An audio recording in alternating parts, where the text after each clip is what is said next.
Aura farming, an act which by definition would mean performing even the simplest act in the dopest, most nonchalant ways possible, just for the sake of looking cool and gaining aura.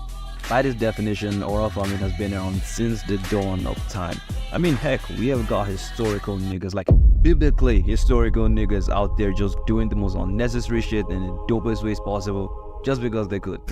Now, personally, I don't want to drag God's deeds into this because that would be disrespectful and all, but I simply refuse to believe that there wasn't a less cool way to show up to Moses on every single occasion. And there are so many aura farming instances I could bring up, especially from the New Testament. But right now, we just gotta focus on the boss himself, Christ. Man, this man has to be one of, if not the biggest aura farmers ever biblically recorded.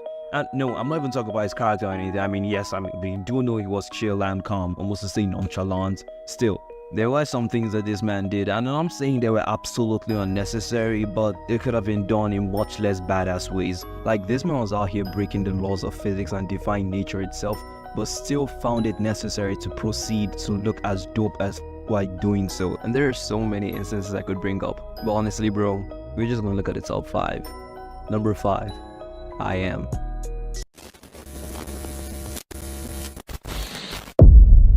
Now, first of all, before I begin, I just want to say to the devout assistant Jesus is out there watching this, I mean no disrespect with the things I'm about to say in this video, but if you have a problem and end up getting offended with the things I say, then bro, go jump off a because if you had any idea of how things should actually work and maybe a slight sense of humor, you'd clearly be able to see that 4 out of 10 times, Christ wasn't just performing miracles, he was flexing. What am I talking about?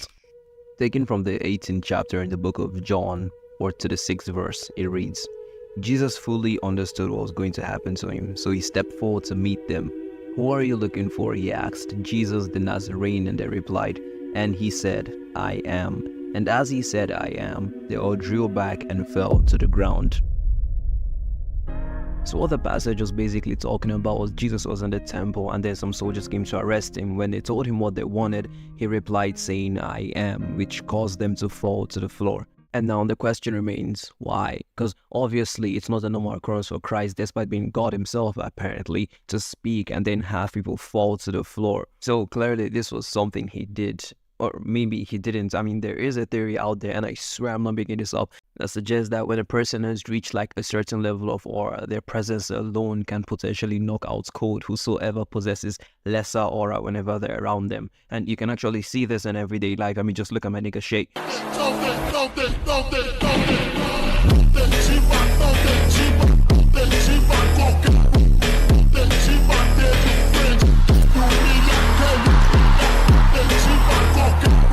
So it's either that or he pulled something to make himself look more badass. Now, I know some of you might be thinking this is like a really sensitive story and I'm not supposed to tamper with it based on the fact that it does involve a dead guy and somewhere in there it says Jesus wept. But to that I say, fuck it! Christ was aura farming with the whole Lazarus thing and I'm gonna prove it. Pull up the verse. No, screw this, you already know how it goes. So Lazarus was sick, about to die. Mary sent her help to inform Jesus so Jesus could come heal him before he dies. And when Jesus received the information, you know what he did? You know what he did? I'll tell you what he did. He did fucking nothing! For 2 whole days, and nobody knows why. I mean, shit, we know man could have teleported it. We know he could have flown there. We know he could have sent out his word remotely, but no, he chose to stay put. And when my nigga Lazarus was long gone, that's when Christ saw fit to pull up. It had been 4 days now since Lazarus was dead, and when he got there, he just straight up told him stop being a little bitch and get it. Now, let's analyze this real quick. So what do we know? We know that Christ received information, we know he chose not to act on it, we know he waited till all hope was lost and Lazarus was dead, and we know that when he did arrive, he made the crowd go wild. Now compare that with this hypothetical situation real quick. You get invited to a party, you receive information, and when it's time for the party, you don't exactly show up immediately. You choose not to act on it. You wait to the middle of the party when no one thinks you're coming anymore. Then you show up looking something like, I'm young, black and gay! Now could you please tell me how both instances aren't aura farming moments? You know what, I can't even with this story anymore, bro. Alright, listen, I know there's been quite a few controversies regarding the story, particularly as to whether it happened or not. Even having channels like the infographic show straight up say he didn't. Jesus, however, interrupts the process and simply asks that the first man without a sin cast the first stone, resulting in the accusers dropping their rocks and going home. Finally, Jesus comforts the woman and tells her that he does not condemn her, then encourages her to go forth and sin no more. It's a wonderful anecdote and example of Jesus as what 20th century atheist philosopher Anthony Flew called a first-rate ethicist, except it never happened. But bro, I don't give a pull up the verse. Oh wait, no, this part's been acted out. So in that case, pull up the scene. Alright, the story is simple. Jesus was in the temple in the morning. Wait, isn't he always in the temple? If one I could find, I don't think he had a house. What's he doing there anyways?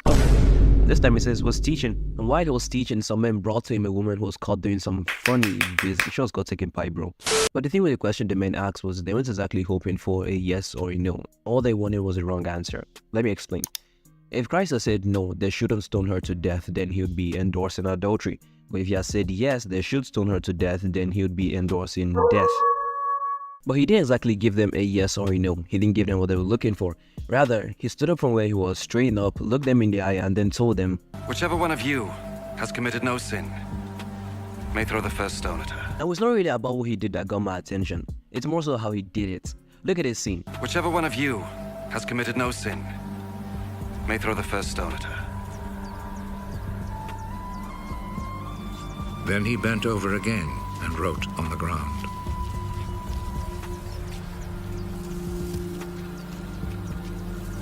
Now think of a word that fully describes such behavior. That's right, nonchalance. And why would someone try to act nonchalant when they're trying to be mysterious? Why would someone try to be mysterious because they're trying to look cool? Why would you try to look cool because you're trying to form aura? Tell me anything that could disprove what I just said. Nothing. See what I mean by Christ was aura farming? So here we are at the absolute pinnacle of biblical aura farming.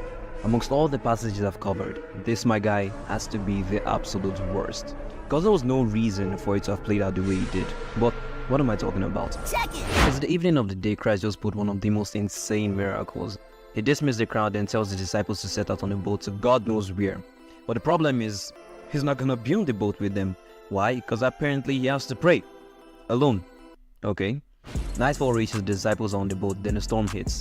They struggle for hours, making little to no progress on their journey until finally they look outside and see a mysterious figure. It's Christ. What's he doing? Well, he's walking on water. Why? As I said before, shit, we knew he could have teleported there. We knew he could have flown there, so why bother walking? I mean, it's way more stressful unless you're trying to look cool. And from what I can understand from the story, there must have been some time apart from the disciples left and when he finished the prayer, implying the disciples were already miles away from where he began to walk, right?